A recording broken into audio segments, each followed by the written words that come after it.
what value it is to you, what value it is to your customer. We have something going on full screen here.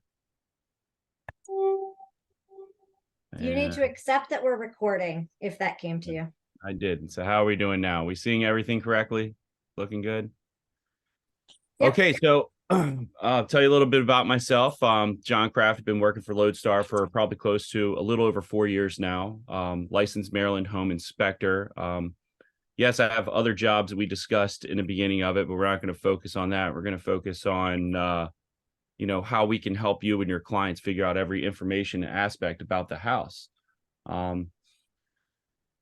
The one thing we got started off in with Lodestars is pretty much primarily concerning home inspections, and then offering ancillary services through other companies. And at a point in time, I just turned to Rachel and said, why don't we do this stuff? Why aren't we exploring other options as a company to give you as much information as we can, not only for your customers and your clients, but to help educate you on your future endeavors as a real estate agent, to understand certain features of the home. So within the past year, I took a lot of classes to get up to date through sewer scope inspections, and we invested in a few cameras and software that we can actually do these inspections for you as well. And that just boils down to one person in the house delivering you one product that gives you one large aspect of everything. And it's also one person to call if there's ever a situation. So what's in a sewer scope inspection? Yeah, we used a pretty funny tagline there. It says this could be a crappy situation, but in all encompassing, all your wastewater goes to one area. And that's typically, in most residential homes, a sewer main. What does that mean for you? You can't see it. A lot of it goes underground. It goes underneath the home, through a foundation wall at times, through a yard, possibly under a driveway, through trees, things like that, and then to an area where it's not the homeowner's responsibility.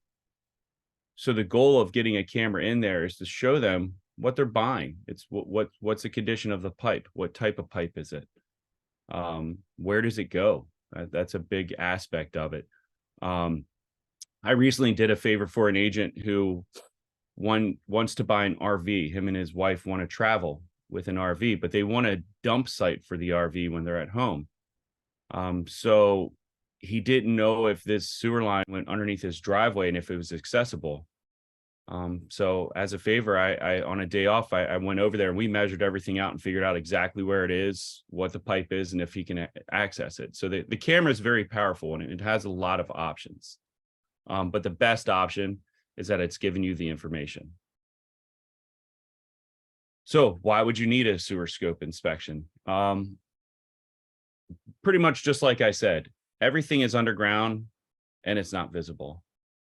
It's not like if we're inside the house and we see your electric panel, we can open your electric panel, we can look at all your breakers and tell you everything about it. We just can't dig up the ground. We can't tell you if there's offset pipes. We can't tell you if there's any kind of blockage or root intrusion and stuff like that. All we can really do in a home inspection is run the water. If water starts backing up, there could be a bunch of reasons why. So that's why this camera is very valuable, is to give them a complete answer of what's going on underground. Here's a photograph of the camera and a great photograph to show you how it's being utilized through what's called a clean out cap. Sometimes this clean out's easily accessible. And this was a Baltimore City row house in this photograph. It's a PVC connection. It's a T, and it was very easy to take that cap off, access it, put the camera in, and get them footage, video and photography footage of the entire line until it reached the clean out. This is called a lateral line. And it goes underground and through a foundation wall. Rachel, you have a question? Yeah, now this isn't the most common type of pipe that you'd see in a house of the age of a Baltimore City row house, though, right? Right. Yeah. So there's different types of material, which what we'll get into. But having this clean out accessible is going to be the first challenge. The second challenge is the material. Some of these Baltimore City row houses have a cast iron material, and that cast iron material has been painted over for 30 years. We would damage that if we would open that up. And sometimes we just can't open it up. There's other options. One obviously is to damage it and put a new cap on there if that's possible, but I'm not a fan of damaging anything at all. If there's an extra clean out accessible cap in the house, we can do that. There's clean out caps in the yard. Some houses have up to 5 clean out caps, but what I want is a full inspection of the entire service. So if I'm in the yard, I'm not getting you the part that passes through the foundation wall. And for me, that's the most important part of it. But on the next slide here, you'll see your drainage system goes in 2 directions, up and down. Anything that passes through a drain in a house has a trap line, which is a U-shaped pipe that is filled with water.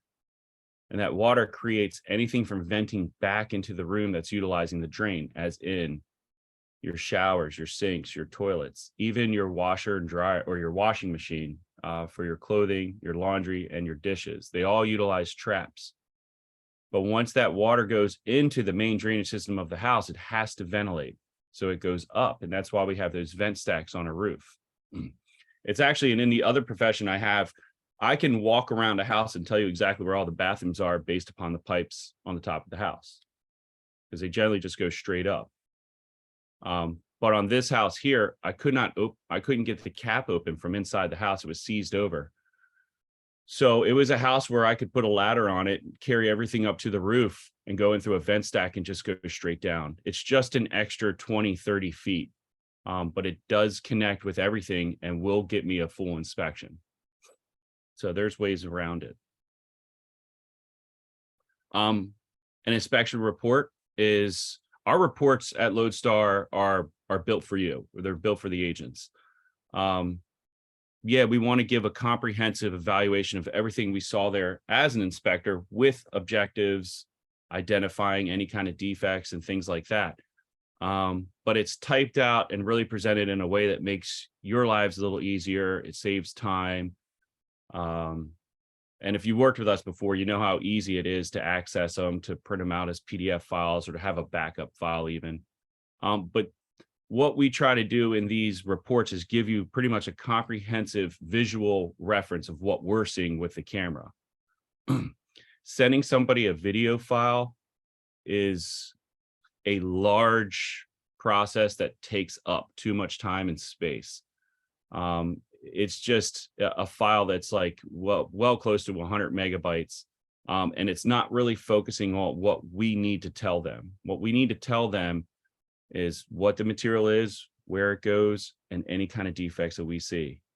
A video would be a long photograph of a tunnel that just wouldn't focus on the areas where we want them to focus on. But if you ever need a sample report, you can contact us and we'll get you one. And you can see where we're accessing, we're identifying the drainage system, and we're going to tell you exactly where in the pipe we found these issues. So the first part of the report, what we're trying to do here is give them information about what type of material we're using. And through the years, and especially in the state of Maryland, we've had all sorts of different types of material come in and out of the drainage industry. Of course, some material was built because of cost, or some material was built because of technology. But it's our goal to just let them know what's underground. It's not visible from the human eye. And what we can see inside of a house might not be what's underneath of the home. So that camera is going to give us a really good visual reference of what's going underground. The second thing we're going to do with this report is address and define any defects that we find. This is where it's helpful for you as well. If somebody comes to you and says, hey, I want to buy this house, but my uncle bought a house in the neighborhood and he has bellied pieces or offset pieces in his plumbing. Our reports are kind of built on a way of identifying these defects, but as a way of educating everyone as well. If I say there's a bellied section, we're going to educate you on what a bellied section actually is. and not just say you have a pipe that needs to be fixed. It's a little bit of a non-objective way to put that. So we're actually going to try and educate as well. But when we find things, we also, if you look up in the corner, we're going to give you exactly where it is within the pipe run.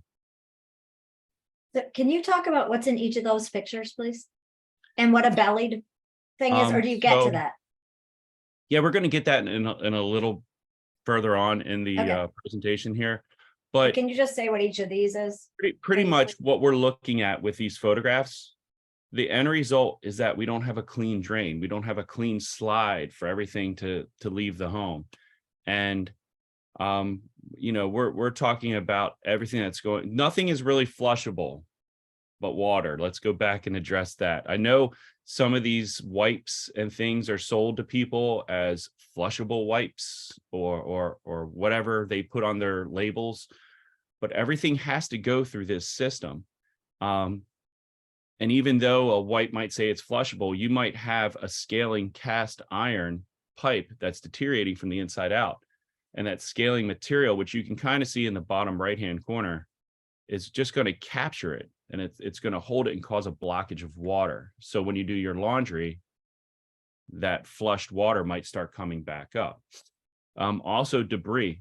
We've seen it before where even a house that's flipped, somebody might clean their tools in a sink, maybe a utility sink in the laundry room, and they're cleaning these drywall tools and stuff, and they're actually introducing material into that pipe that doesn't belong. It could be something like concrete or mortar or something that just creates a huge blockage. The camera is going to define that and pick that up. Roots, bottom left hand. I've seen houses where there's just so many trees in the yard, and I'm a big fan of trees. I love trees. But when there's a lot of them in the yard and I can kind of figure out where that pipe's going, I might express to them my concern on why I think they should have a sewer scope done, because these roots are just going to grow and grow and grow, and they are attracted to water, and water's in the pipe.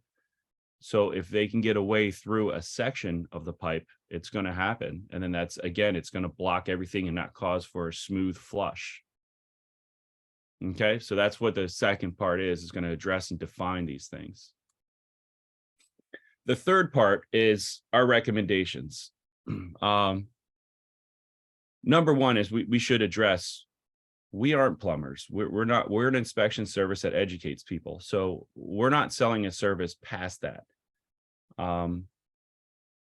If we feel as if there's a way to improve, we're going to give you that recommendation. If we feel that there's damage and there's a way to fix that, we're going to give you that recommendation. We're not going to make the decisions on what to do, and we're not going to sell the service.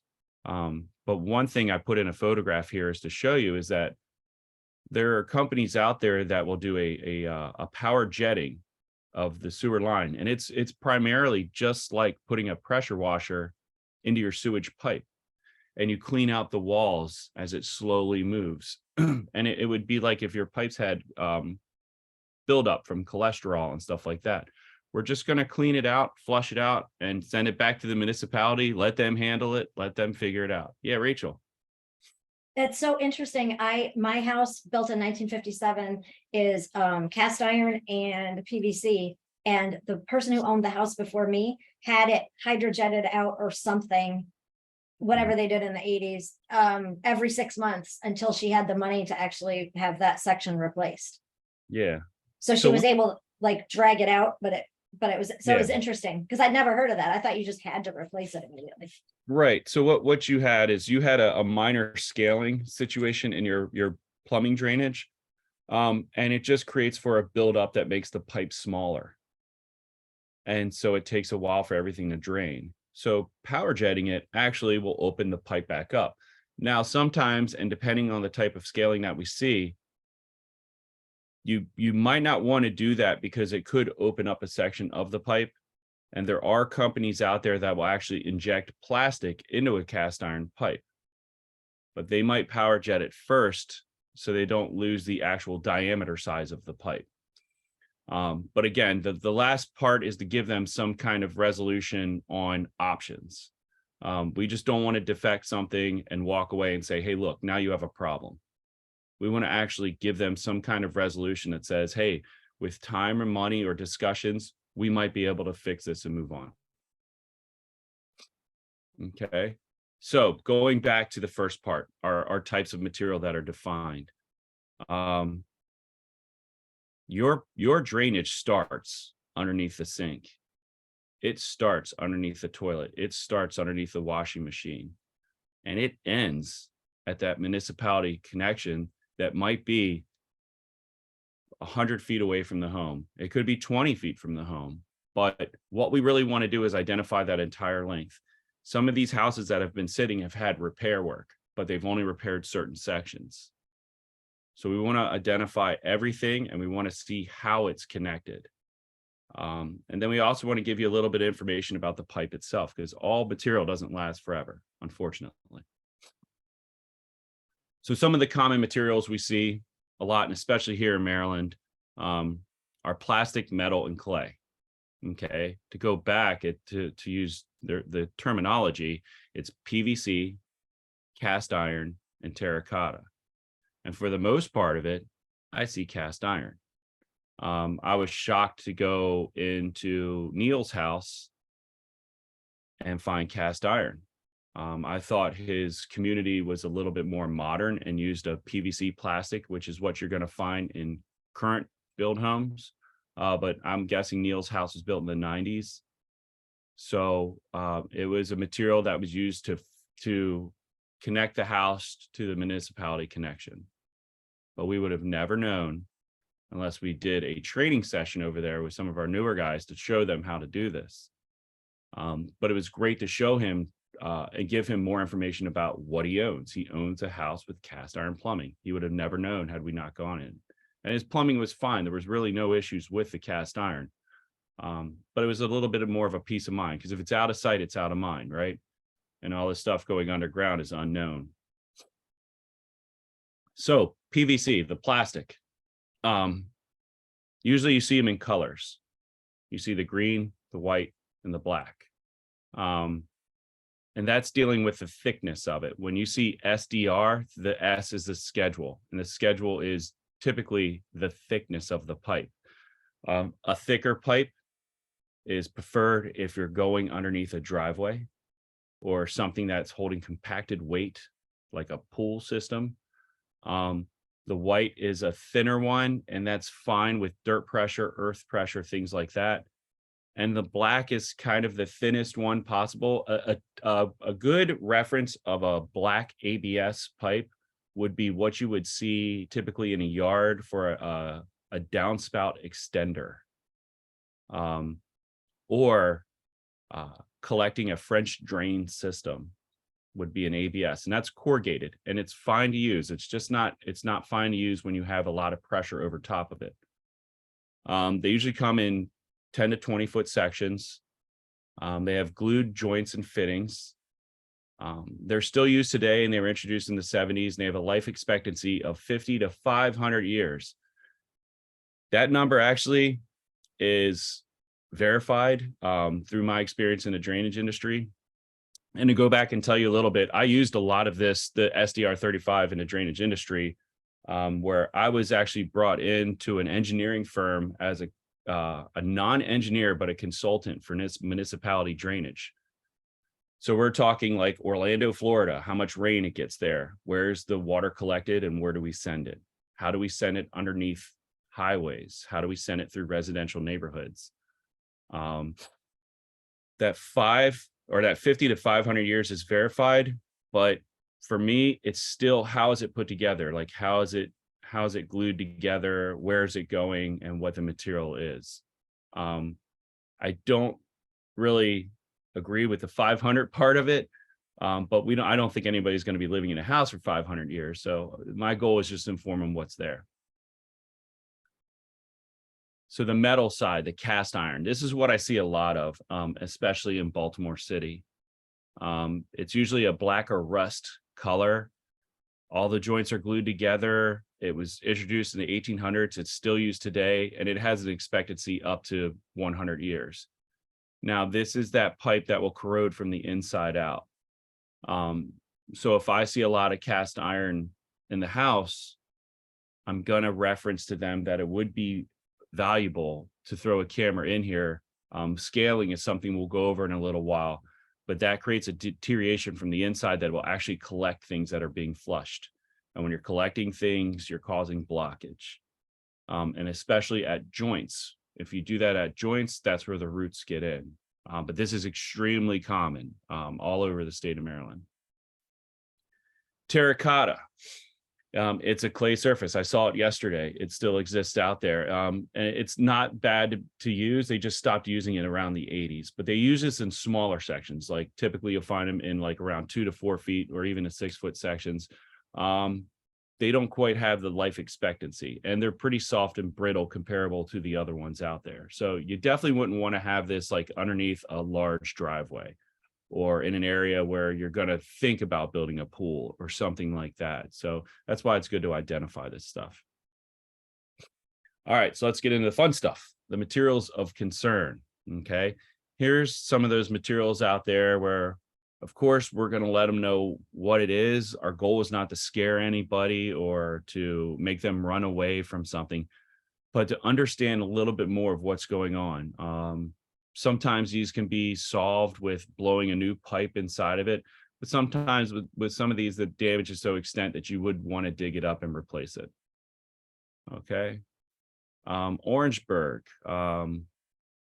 This was introduced to us from Canada. And they created this really high density fiber pipe that was cheap to build. A lot of this stuff is dealing with price. It has comprehensive fittings and it's not used anymore. They actually had a lawsuit against them in the 60s, but it only had a lifespan of 30 to 50 years. So if you think about building construction, you don't want to replace your foundation after 30 or 50 years. You don't really want to dig up your yard after 30 to 50 years. So that's one reason why they started recalling them. But other reasons were that they're very soft. So when the ground would saturate and we would have a lot of water in the ground, the pipe would saturate itself because it is a fiber element, and it would collapse under pressure. Cleaning it, hydrojetting it would actually break the walls down and cause openings. And yeah, it may contain asbestos. Now, asbestos underground in drainage, not that big of a deal, but that is a word that will terrify people.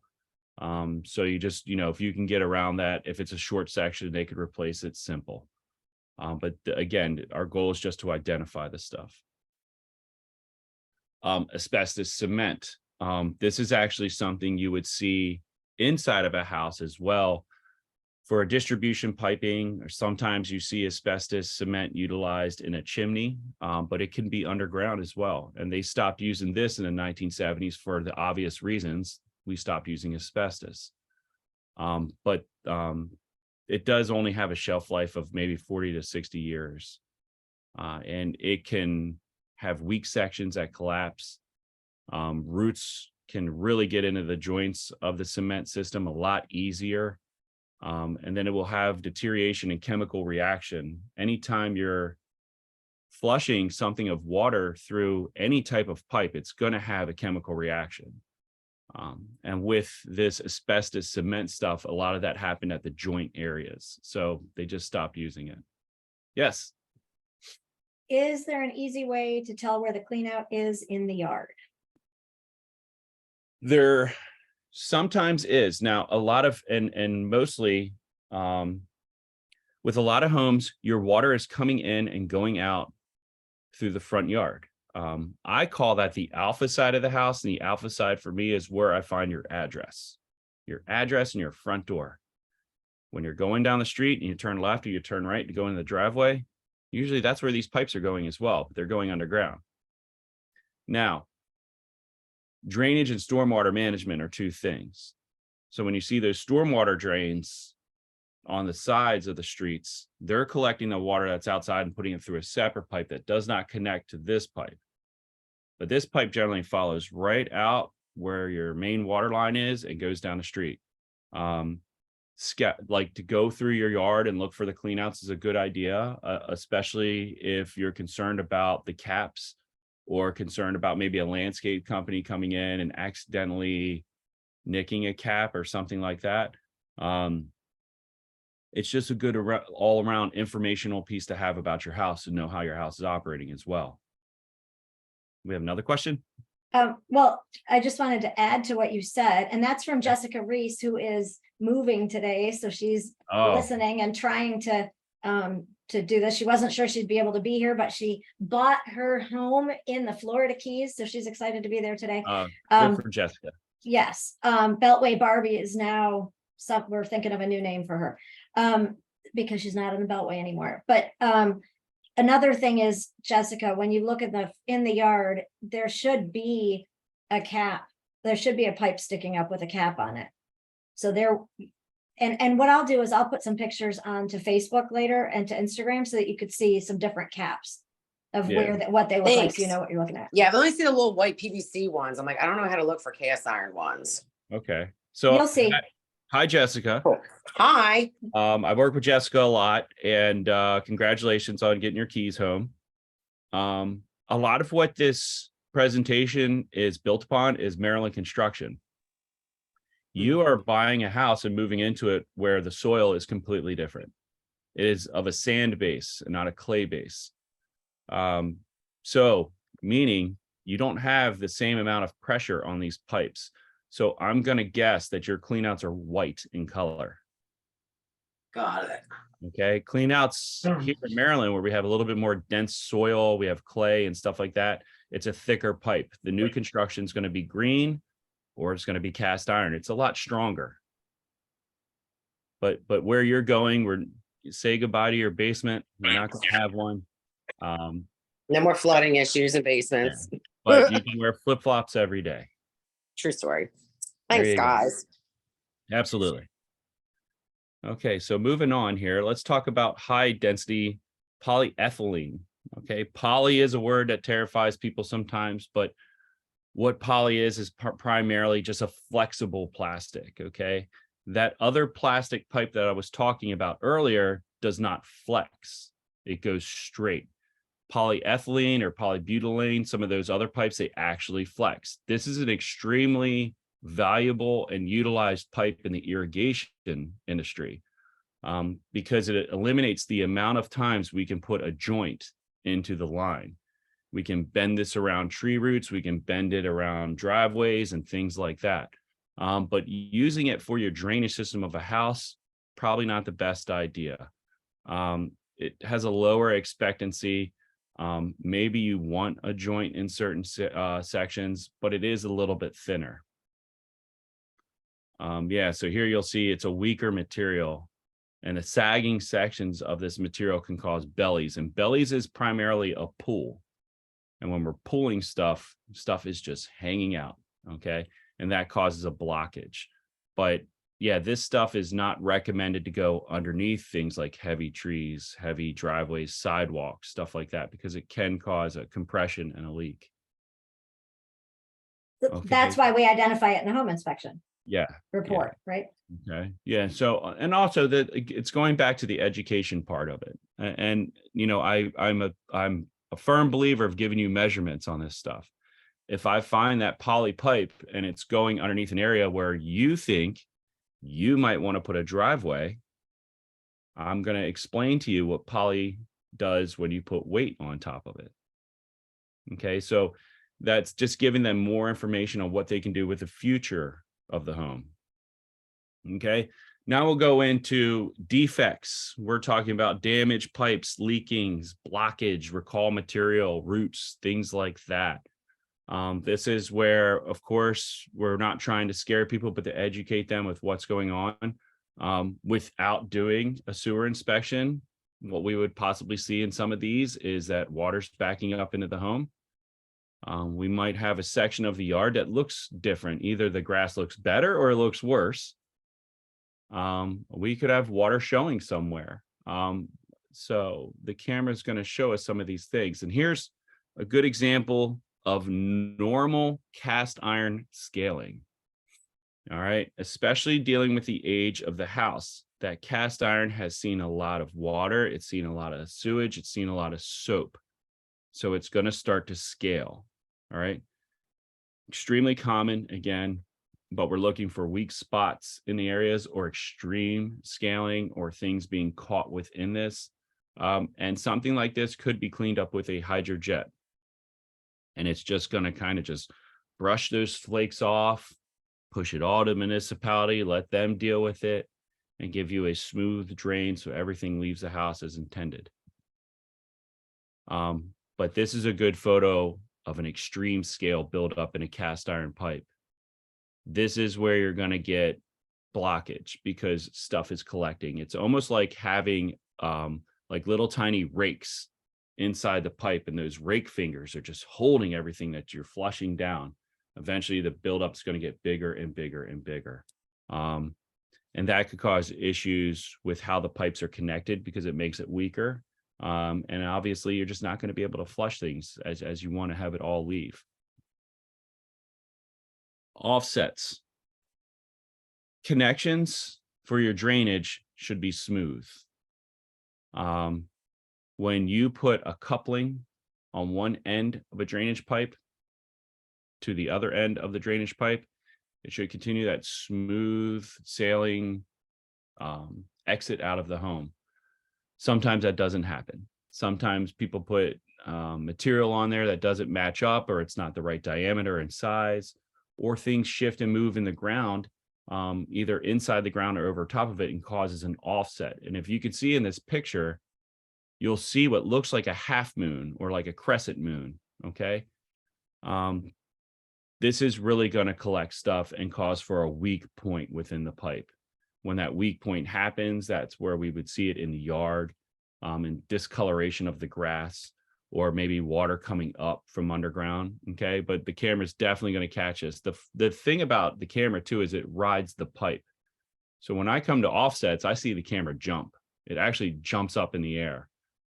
So when I find these, I actually run the camera back and forth a few times and I see what kind of drastic jump we're having, because I want to know how much that offset actually is. And it helps us by telling you where the connections are. So if we found that you have an offset, but that only lasts for 5 feet, well, that means that if you want a plumber to come out and dig up a hole, you have a hole in your ground that's only going to last about maybe 6 or 7 feet, not the entire span of it. Okay, so it's actually pretty informative too as well. Tree roots. Anytime these connections get weak, it's an introduction for a tree to grow. Okay, the tree is actually going to be fertilized by what's going in the pipe, except for soap, is obvious. But when these tree roots grow inside of it, they will actually just create a massive blockage. It's like having a car accident on Route 295. If you're driving down 295 and you want to go from Baltimore to Washington, there's a car accident. That road doesn't have a whole lot of exits. So you're going to be stuck waiting there until slowly you can pass through. And that's what happens with these tree roots. It actually just puts a big traffic jam inside the pipes. Hydrojetting this will work. It will clean it out. But consider the fact that if the tree root got in, it might have another way in, or it might grow some more. So just another thing to address. Bellied sections. We talked about this earlier. It's like having a pool inside of it. And a couple things cause this. And one is compression weight from above. If we're taking that perfectly round cylinder pipe and we're squeezing it, then we're making a compression weight on top of it that's actually pushing it down into the ground. So it's not having that smooth slide out. It's actually going down and then up. And now we're collecting things in a certain section. And with the weight of water, this could cause all sorts of issues to move on. But one of the areas I try to focus on when I see a pooling line is what is it doing to those offset connections? Somebody wants me to go back to a slide here. It says they want me to list all the pipes out quickly. So I'm going to actually go back to Rachel and ask, do you want me to go through the slide and then go back and do a questions and answer, or do you want me to? Yeah, Okay. let's try and get through this, and then I will list out the pipes as much as I can, Sophie, on the in the chat. but then we Okay. can go back and then, so some questions I think we can get quickly, Okay. but I'm gonna list them here and then we can go back at the end. I want to make sure we're able to get out Awesome. all the stuff that you've got. And Sophie, just so you know, you'll have all my contact information. Ask Jessica Reese how many times you can send me a photograph or a text message and ask me a question. It's all day. It's possible. Okay. So, yeah, I'll put I'll your stay number. on. Can I put your number in the chat? Yeah, John? absolutely. Okay. I'll stay on and ask, well, we can do a question and answer section as well. But also I can share my information and make myself a bit available as long as possible. Obstructions. Okay. In this photograph, we see some blocks here. Of course, when I found this photograph, it made me giggle a little bit. Like, who has boulders in their drainage system? But yesterday I did a sewer scope inspection at a house, and my only way in was through the cap outside in the yard, and the cap was missing. So, when we think about, our functions of the house, we're not thinking about who's living in it. And I've joined many of groups and taken many of classes to find that toys will end up in your sewer line. Illegal activity will end up in your sewer line. I found tools inside the sewer line, termite tubes inside the sewer. It's all possible. As long as human beings have access to it, we can do whatever we want. But once that's closed up, it's out of sight, out of mind. We're not sure. One of my big things to look for, though, and especially in something that I would consider a remodel or a flip, is if we were cleaning those tools in the sewer lines. And if we have something like in this photograph, which is a perfectly smooth PVC plastic pipe, we shouldn't find a buildup of blocks down there. Okay, that should definitely be removed. Okay, but the only way to find out is with the camera. Okay, so that's the presentation. What time do we have? We still have 20 minutes. Do you want to open up for questions, answers, maybe go back to some of those materials, or? Great idea. Great idea. And so everybody, if you've got questions, want to go back to a slide, let us know. I think where we'll head first is where Sophie wanted to head, which was to the different types. One thing that John, you didn't bring up is that in some places in Baltimore City, they actually still use tree trunks as the pipe. Yeah, there's some rarities out there for drainage. And for the purpose of this class, I was just trying to get with the common good ones and the common recalled ones. But man, we've seen it all. And wood, there's definitely some wood in the Fells Point area. There's definitely some wood drainage up in Catonsville area. It's just, it depends on the house, the age of the house, the location, what's going on in that neighborhood as well. With it. Most people don't ask about doing a sewer scope on new construction, but I have a friend who at Roto-Rooter who used to do new constructions because there were so many problems that the builder would have them do that. Yeah. And the other thing that I was thinking of was houses, houses with a tree in the front yard. You're thinking of naturally, you automatically think that.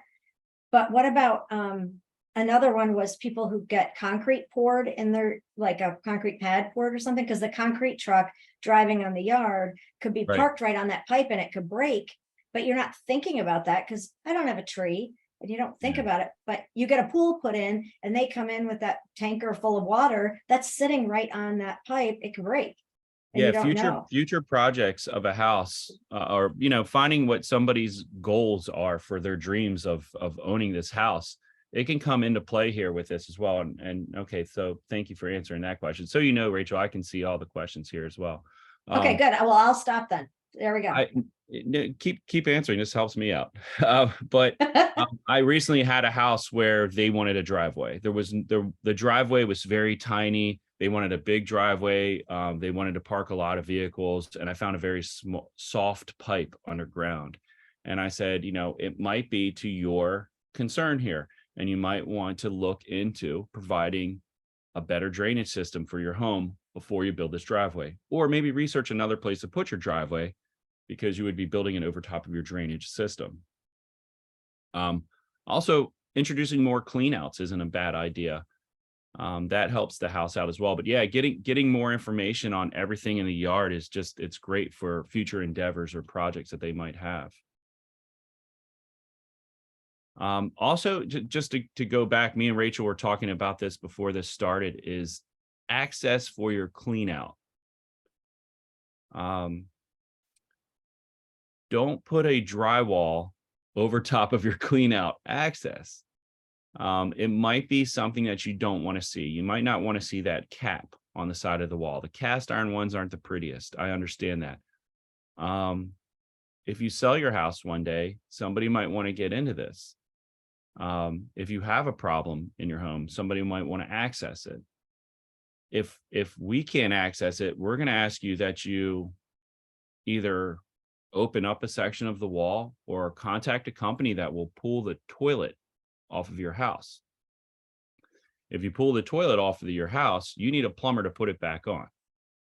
Okay, so these are the extra things to consider, but we're talking about maybe opening up in our home inspections a little bit more research about the actual cap itself, because it's very valuable to access. Do you have a question, Rachel? Well, I wanted to add that we did an inspection on a house in Silver Spring, I think. We didn't, Kate did the inspection, and she said we couldn't find the clean out. So have a plumber come in and find the clean out. And the buyer did not do that, because we're not telling you to cut open the wall. We're saying find the clean out so you know where it is in an emergency is basically it. And so we put that in the report, and they didn't do anything. Well, they listed the house again a few years later, and the new buyer is calling us saying, okay, they told us you did the inspection, where's the clean out? And we just showed them where we thought it probably was, but they had built in a bar, a wet bar, and other stuff there. So it was like they really did have to cut out part of the wall to access that. And it doesn't have to be unattractive. Like you can put a cover on it, like you do, like I was just going to say, like a plumbing cap cover on the wall. Like you just pop it in there and take it off when you need to. But you've got another question. Yeah, I see that's from Sophie. Sophie, and it's the tree trunk situation. So In the olden days, yeah, years ago, I mean, and if you think about, like, if you go back to the development of this country, it's movement of water. The actual Grand Canyon was flat until water pushed it through.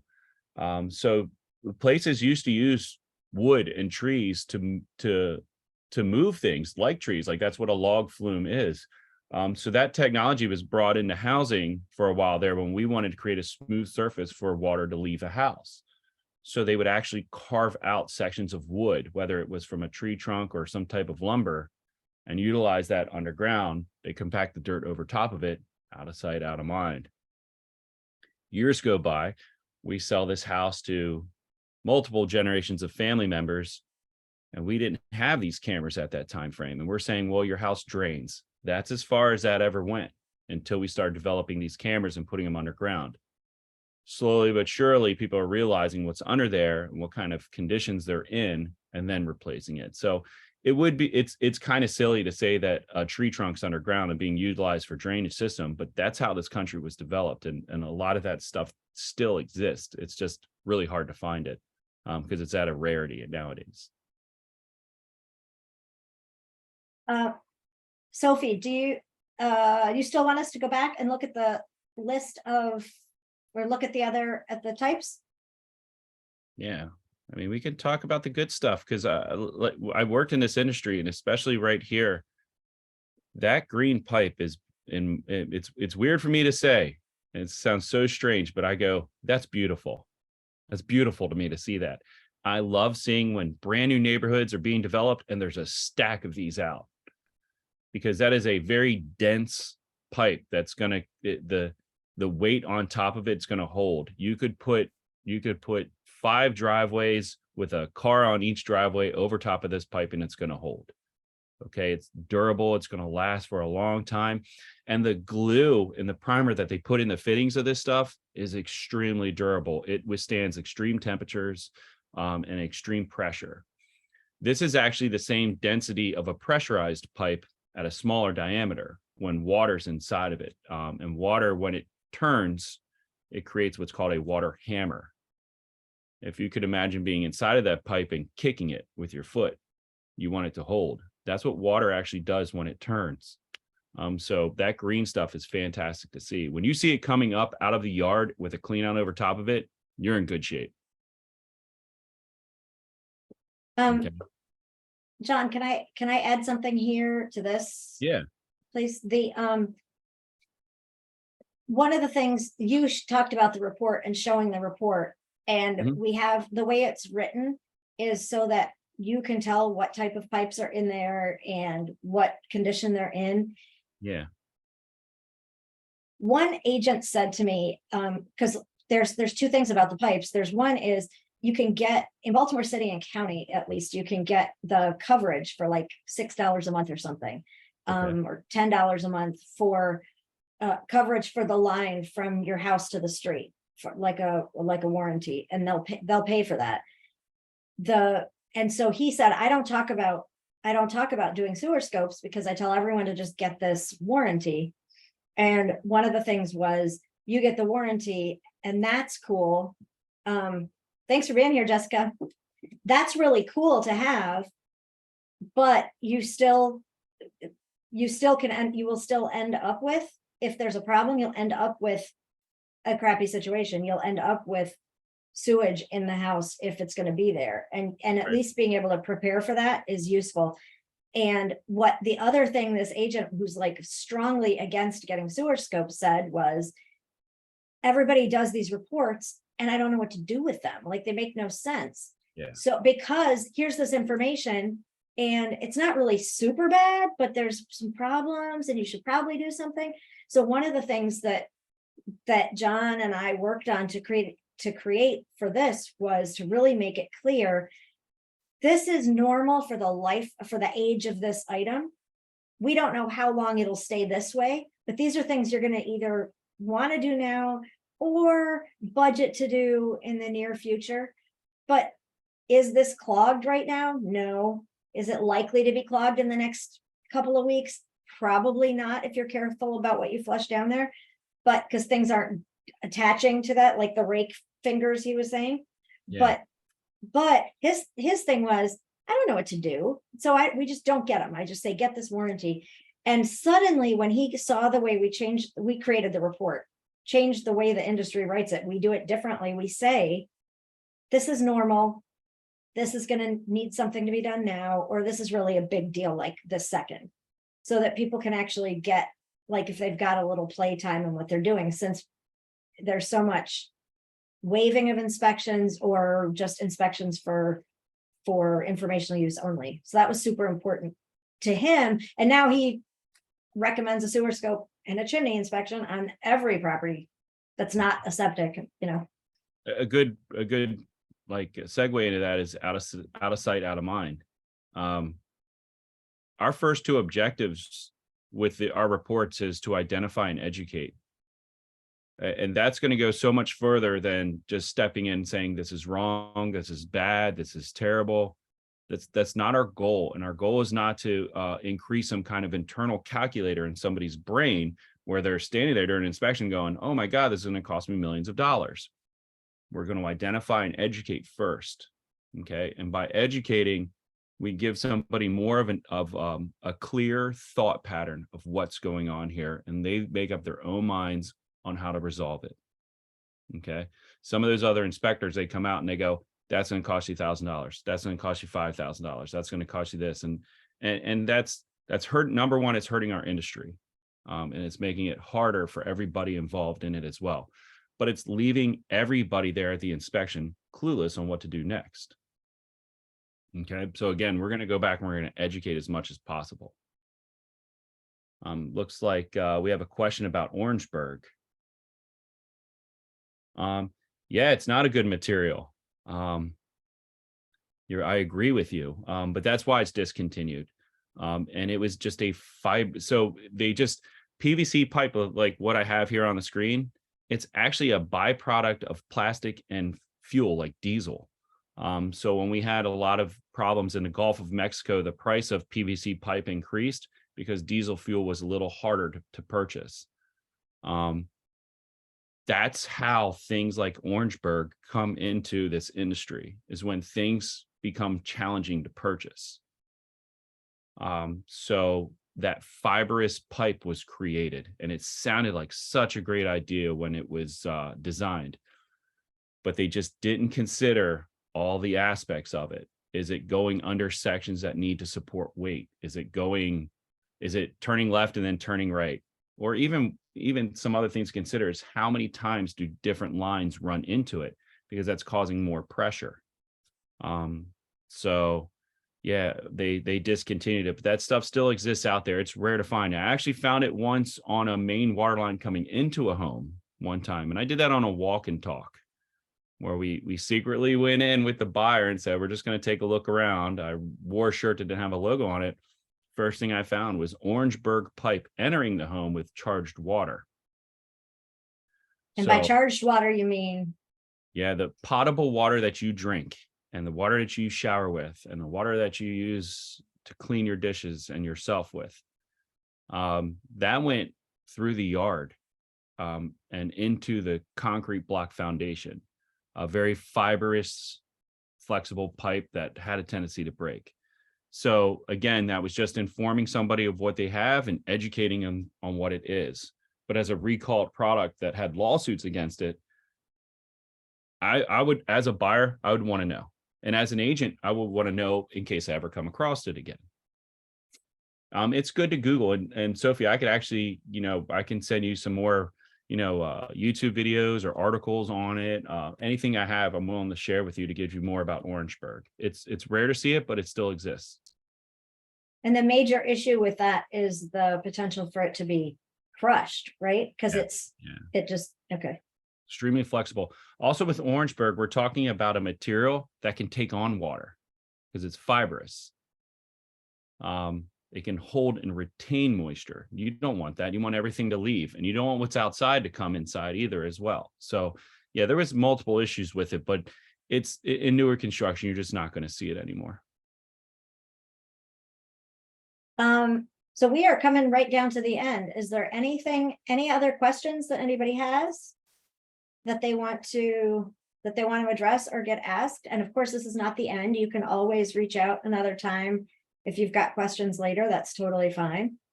And to add one more thing before we end here, this is a flexible camera that extends about 150 feet and can go into a 2.5-inch diameter pipe. I've used it on RVs to go down vent stacks to find birds' nests. I've used it in vent stacks to find clog stacks. I've actually put it backwards into a dryer vent before to see if it would actually work. The story again of having somebody know where the plumbing is in their yard. He wasn't concerned if there was a problem. He just wanted to locate it. There's a lot of functions for this camera. So you don't just have to contact us and say you want a sewer scope inspection.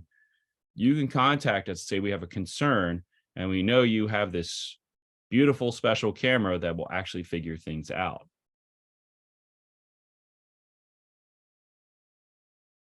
Perfect. Well, I think that's it. And I think you just added a whole bunch of value, just even adding that last little part on the end. So, oh, I forgot to click go. So, you've got some information there. Also, John's phone number is in this last part of the chat. And good to see all of you.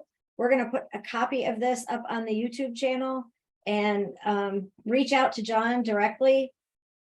Texting seems to be the best way to reach you, John, because you don't respond during home inspections because you're always with your people. Yeah. And then the office information is there as well. So thank you everyone for being here, and stay on if you've got questions that you wanted to ask individually. Otherwise, have a wonderful day. Thank you for the feedback. Just going to go to the last screen here. Oh, there we go. Oh, thank you. There we go, John. Awesome. Thank you. Okie dokie. Have a great day, y'all.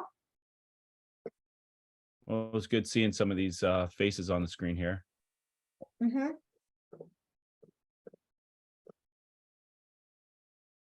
Can we see who's still on?